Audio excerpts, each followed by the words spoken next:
The night was quiet in Des Moines, Iowa. The hum of streetlights flickered above deserted sidewalks, and the occasional car sped down the empty roads.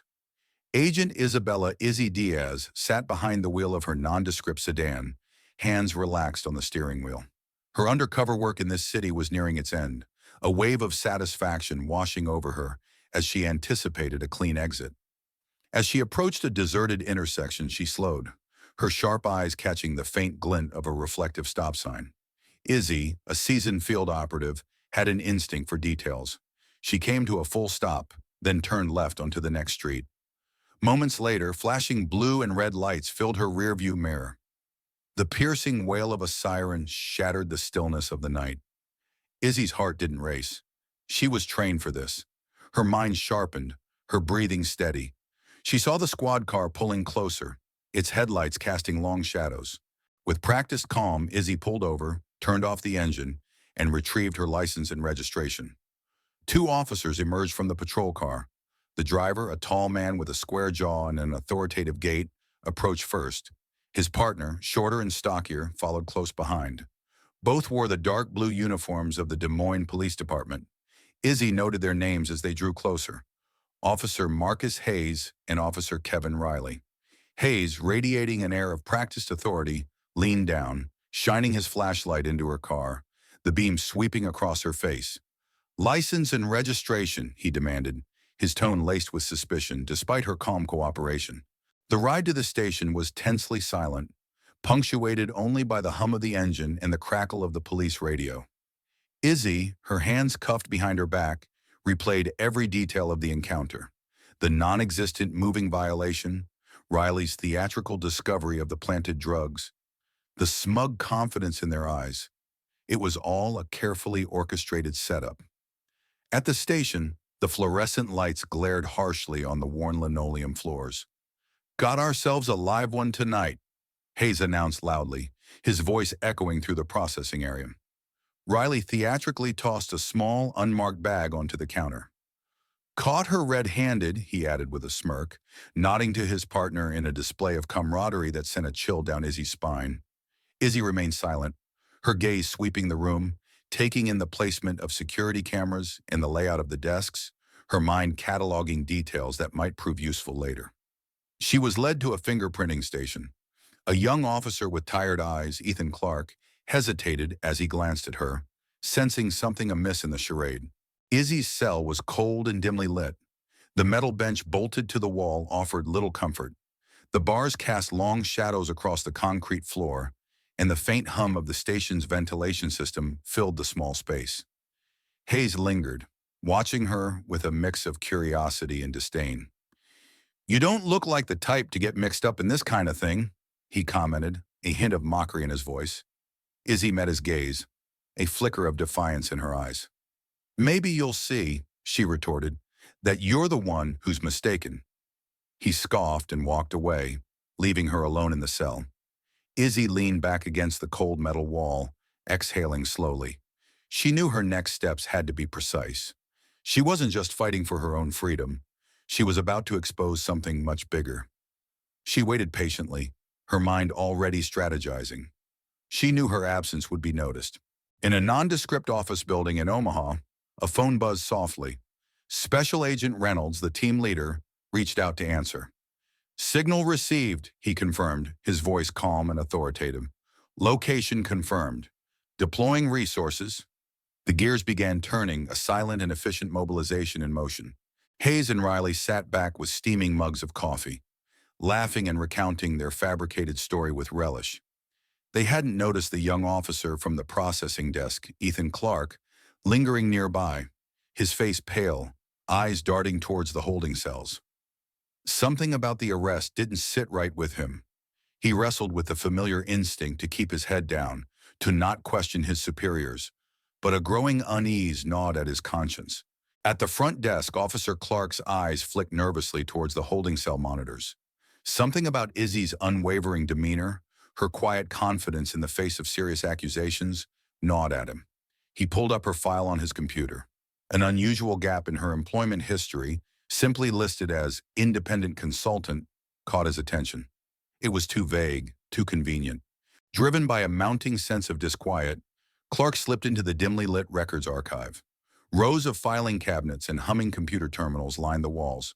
He logged into the system, his hands trembling slightly, searching for past cases tied to Hayes and Riley. Their names popped up repeatedly, attached to a string of arrests following a disturbingly similar pattern.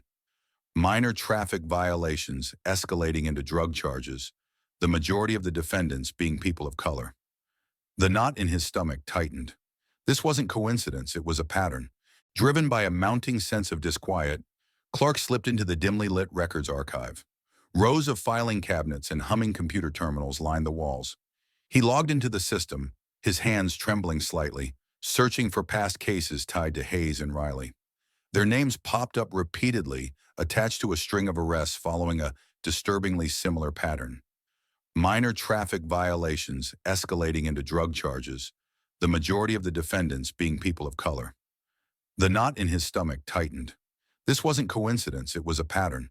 Agent Reynolds, impeccably dressed in a dark suit, watched Clark's interaction with Izzy on one of the monitors, a subtle smile playing on his lips.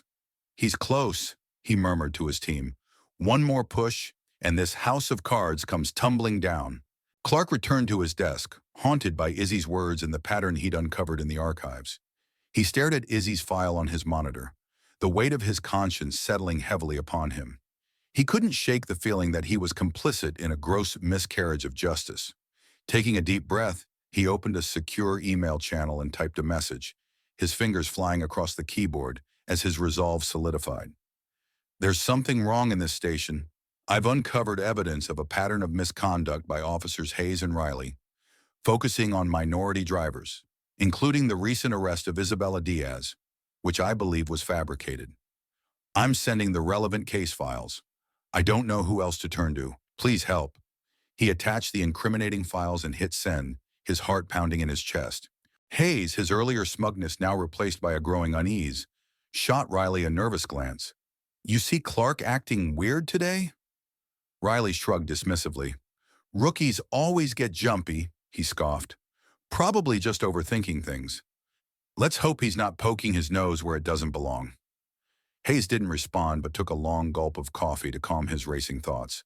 The seed of doubt planted by Clark's unusual behavior and lingering stares was beginning to sprout within him as well. As the afternoon sun began to dip below the horizon, a black sedan with tinted windows pulled into the police station parking lot. Agent Reynolds and his team of FBI agents stepped out of the car, purposeful and resolute. The time had come.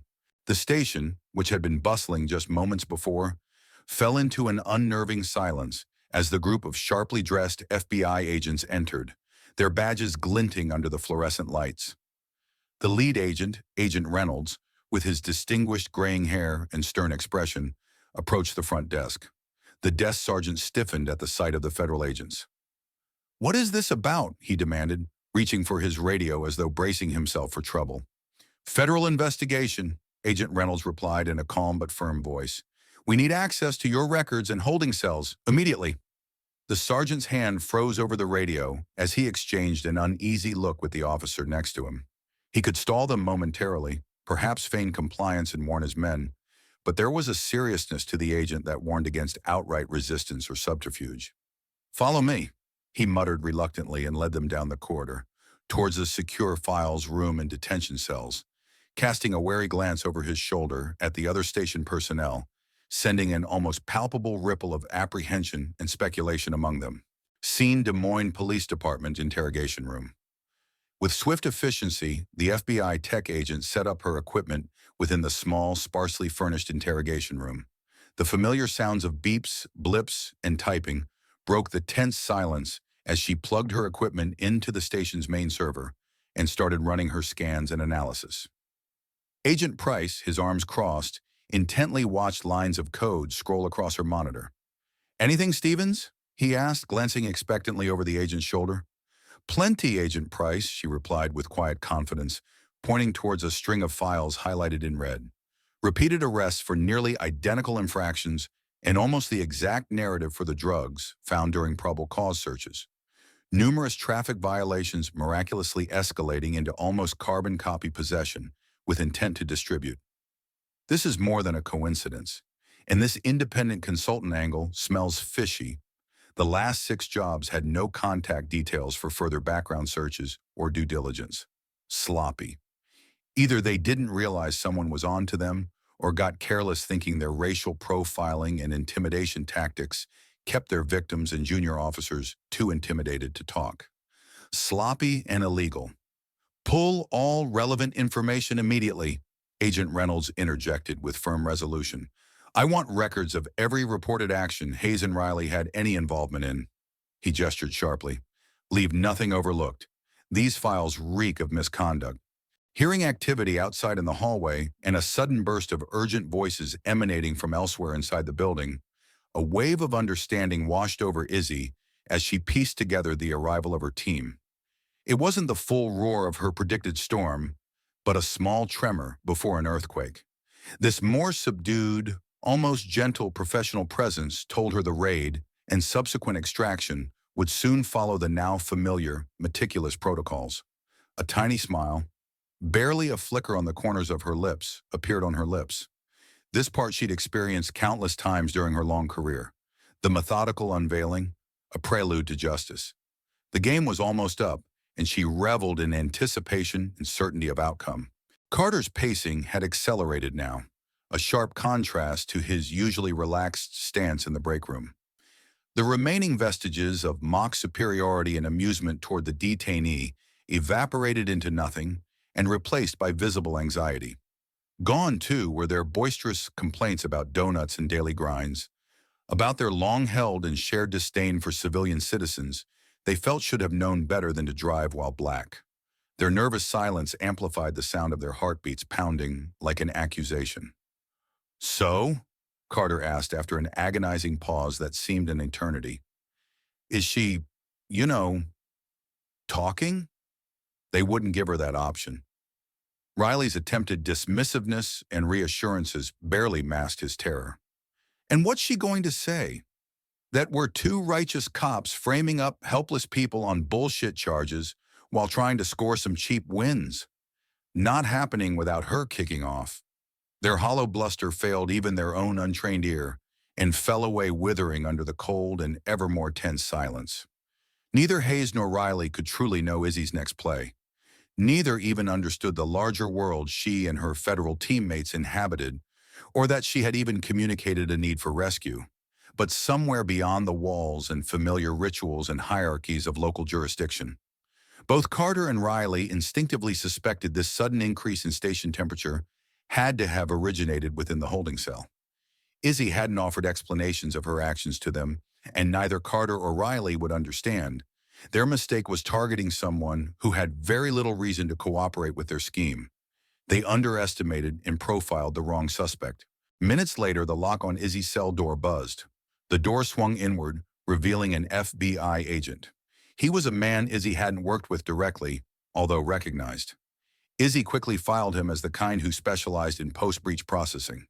His face, she correctly cataloged and filed in the back recesses of her eidetic memory, betrayed none of the usual gung-ho, self-important smirking that she sometimes encountered on the tactical level among officers in the other agency, on their few and far between required joint effort situations.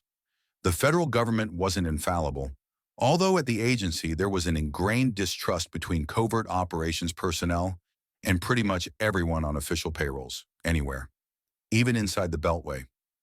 Izzy instantly understood why Reynolds would pick such a man to execute a post-extraction debriefing protocol. There would be questions, probably an avalanche of paperwork, but it would happen elsewhere. And there was always someone nearby doing more paperwork than anybody actually cared about. An observation not confined to the intelligence or justice divisions. Even when Izzy would drive a rental, insurance companies would mail endless amounts of incomprehensible legal garbage through postal services, the endless pages requiring signature just an illusion. Izzy hated driving rentals. They reminded her of how her own government agencies, often competing, never seemed to actually know her place or true rank. And so it happened with predictable clockwork repetition. Every other operator would receive personalized handoffs directly outside foreign capitals from agency transportation officials. They could leave the same car, maybe spend their hard-earned downtime with an almost local flavor, No rentals, no paperwork, even on extended contracts or extraction-intensive protocols. But never Izzy. The reasons always sounded vague to the untrained or overly civilian or paperwork-burdened and compliance-soaked civilian or local employee. And this was a near-perfect mirror analogy of local jurisdiction agencies not getting much federal involvement, except where needed or absolutely vital and only to secure convictions for federal crimes against national interests. Crimes which typically could be neither detected or prosecuted on any lower level. Local jurisdiction would be informed, maybe given jurisdiction. As far as compliance dictated, usually only enough to cover federal asses, but then Izzy or one of hers would slip back between jurisdictions as though teleported across city blocks from some in-between space outside of earthly grids or compliance. Not tonight. Tonight, Izzy's mission was very, very on-grid, visible and very nearly lawful. It almost made her laugh, just inside. Somewhere far beneath the practiced poker face and covert identity, the officers on night watch at their assigned post were in charge of keeping. A smile and then back to the matter at hand. Miss Diaz, he confirmed her name. Technically her fabricated ID alias for that mission's brief, with practiced disinterest that implied only following orders and perhaps completing the required and already drafted paperwork for extraction protocols for active missions. Just another required step, no more, no less. Then he completed his checklist, his voice neutral. You're free to go. As though waking from a vivid nightmare of forced compliance and entrapment by badged and uniformed criminals she was now, thankfully finally, completely disconnected from, and finally, always finally, free to exit their unlawful jurisdiction without breaking covert, free to let another team dismantle these local perpetrators of violence and petty compliance. Let a team with authority restore this temporary imbalance and make things stick, lawfully and without violating a million pages of compliance policies. Izzy followed the agent, surprised, although probably never surprised again. Not entirely, just accustomed, at his silent but purposeful stride. Probably been staring at her on hidden CCTV since deployment protocols, probably read and absorbed entire incident. All available background files on Miller and Rogers, their files in secure databases at a different federal jurisdiction. All that required homework finished long before first breach, probably before that damn silent buzzer triggered. The corridors stretched impossibly long for someone she correctly assessed. From his attire and demeanor, mostly gait and slight stiffness of shoulders, just like any suit, probably in country, all branches identical. Izzy smiled and instantly wiped the betraying facial expressions, years of training, a lifetime, really, of ingrained habits, instincts, and still only after millions of near misses that usually required instant threat assessment and immediate adjustment strategies. Always adjustments, Izzy reflected, while glancing back, once quickly over her left shoulder, and then back in line following her escort and not breaking stride. Maintaining near-perfect composure, even to other specialists with similar levels of training and clearance in adjacent and not strictly competing areas of oversight in some vast alphabet of her own federal nightmare. Almost always with jurisdiction conflicts for no good reason. Except always, endless pages of written and rarely understood, therefore impossible for compliance teams and certainly any random assigned civilian to either read and understand, therefore to follow strictly. Just endless bullshit. Therefore never written policies. Just more unwritten policy masquerading in writing that nobody truly trusted, least of all among their own field specialists.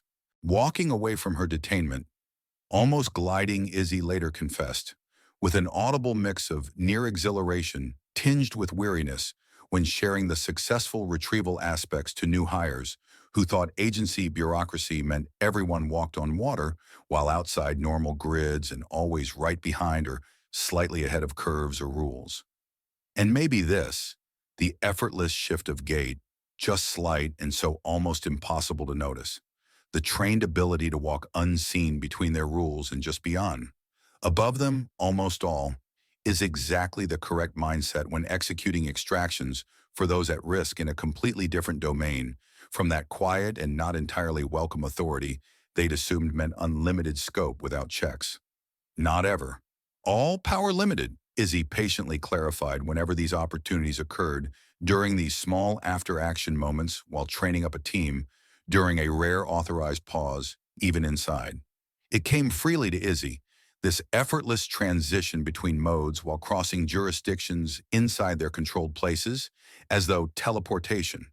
But most others found difficult for the exact reasons Izzy understood. Almost anyone, and certainly any uniform, with slightly less than unlimited and easily mistaken belief their badge made right when always limited. Wrong about true power even among Izzy's equals, or certainly when profiling some seemingly helpless minority for some lazy quota. They only knew where lines ended in assigned roles for civilian spaces and how far they believed themselves allowed over without thinking. Without stopping to calculate consequences they'd misjudged about real authority and actual limits, where she and everyone among Izzy's own had unlimited clearance and knew no end zones, only temporary limitations or illusions.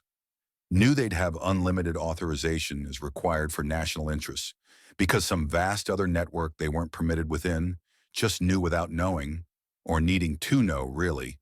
Anything Izzy did or didn't, usually couldn't lawfully without violating millions of signed compliance policies, and would clean things up accordingly without needing personal explanations. Therefore, without her ever needing direct involvement, therefore remaining entirely outside. A vast other network, a network already mobilized. Long before even Miller or Riley realized something much larger than themselves had eyes on Izzy before deployment. Waiting. Just needed an incident they would not initiate even as Izzy or other assets could. But Izzy and everyone with a badge just didn't, usually don't, ever. Not inside. Izzy and one of hers, an unseen and silent army everywhere within the grid and moving outside it like living whispers just beneath it, now emerged from their controlled zones into shared civilian areas and resumed roles assigned for successful exits and covert extractions. Roles performed without acknowledgement only required compliance by assigned and authorized personnel until no longer deemed essential. Outside of these small events of overlapping interest, shared jurisdictions and mutual need that almost resembled teamwork to anyone observing the handoff. And that's just the way command wanted their missions witnessed whenever, and by whomever was unlucky enough to witness such retrievals or compliance ceremonies, as though everything just worked, by accident only. As Izzy passed by Clark's desk, their eyes met briefly. She could see uncertainty replaced by dawning awareness and understanding. Perhaps something resembling the relief that came freely now among her world to her once extracted. As though the agent understood this look, as though they shared common language. Another agent among thousands like him assigned duties outside. A small flicker, no more but nothing less. A sign of knowing without knowing, therefore needing no outward expressions. It's what happened usually inside these quiet ceremonies of mutual aid among similar, yet unknown compatriots, as one handoff completed protocols. Now exiting a zone, another began. Izzy paused, and without speaking she nodded in a way that could be taken as formal gratitude among equals, with similar duties assigned in unrelated branches. A covert handshake or farewell as authority returned from their assigned jurisdictions, as quietly as arrival from one shared space to another until both went dark. Invisible unless both absolutely vital for outcomes both required, although separately, under some unseen umbrella, both lived within but never mentioned by name, only as shared purpose, only unspoken recognition. Thank you, Izzy mouthed soundlessly without pause before she and her escort disappeared outside, resuming individual missions only they ever knew, now no longer requiring even spoken acknowledgement, perhaps forever among those present in her memory and filed away permanently. No further contact, unless always perhaps something happened again to change this outcome entirely. Now she had her mission status updates on that one too, had filed their name and face for recall protocols, and now also, somewhere always beneath, some other list only a tiny handful at her, in similar levels ever remembered. The interrogation room door closed behind Hayes and Riley, effectively sealing their fate even before formal procedures. Agent Price confronted the two officers, his demeanor calm but resolute, a stack of printouts and digital evidence laid out on the table like an accusation, documenting the intricate web of lies they'd woven over years of unchecked power. Abuse targeting vulnerable communities. Their once boisterous confidence replaced with dawning horror and rising desperation as reality pressed in from every side. Even now, Price barely smirked, letting them hang just long enough while dismantling the thin veil of feigned authority, masking the pattern of intimidation they'd grown comfortable dispensing under false pretenses that only now fell away to reveal something almost pitiful and undeniably malicious. This wasn't merely poor judgment on Carter and Riley's behalf. Price could have, and sometimes chose such outcomes, by pretending leniency. But tonight's theater had a mostly predetermined, fixed course within boundaries his current superiors needed, honored by strictly playing to written compliance policy, while also observing long-held protocol within those narrow compliance directives. Protocols enforced primarily within those tiny spaces, left deliberately undefined and unspecified, never officially authorized by name, but with implicit permission and strict codes. Codes honored when required, like a covert ceremony, with long and bloody traditions enforced upon traitors and hypocrites inside. And the hypocrisy, once discovered, wasn't about planting fake evidence, but how Carter and Riley thought no one among them had already witnessed from within some always present silent network observing everything. Hadn't watched everything Carter and Riley planned and executed because a very powerful agency Price also reported directly into didn't merely record their every crime, they actually, almost patiently, only whenever absolutely required, let the perpetrators enact their roles until just beyond tolerable for Price.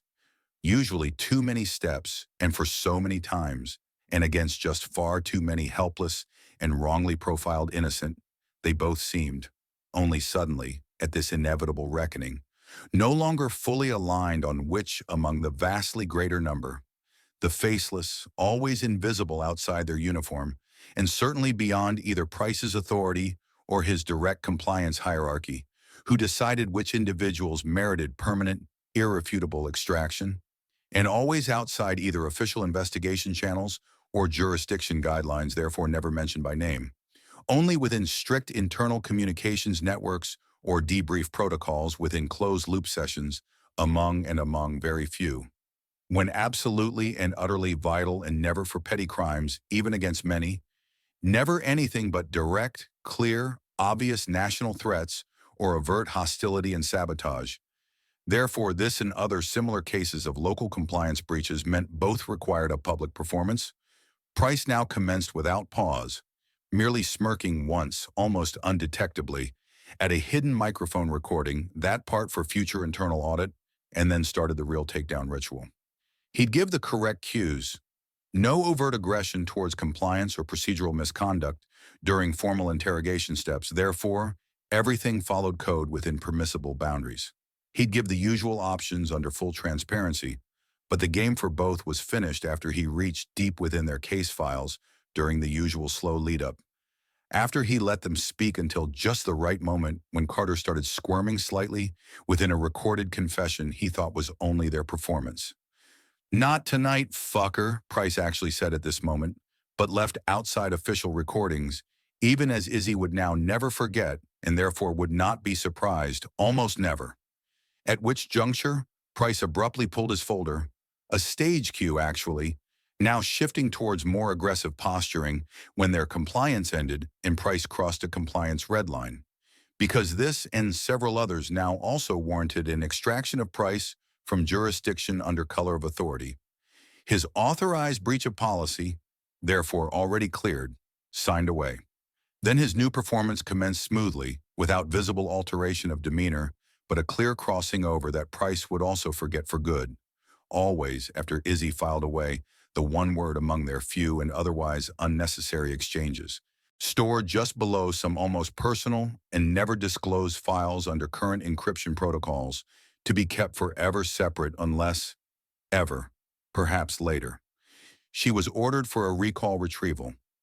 Had that procedure and contingency paperwork ready in her briefcase already prepared.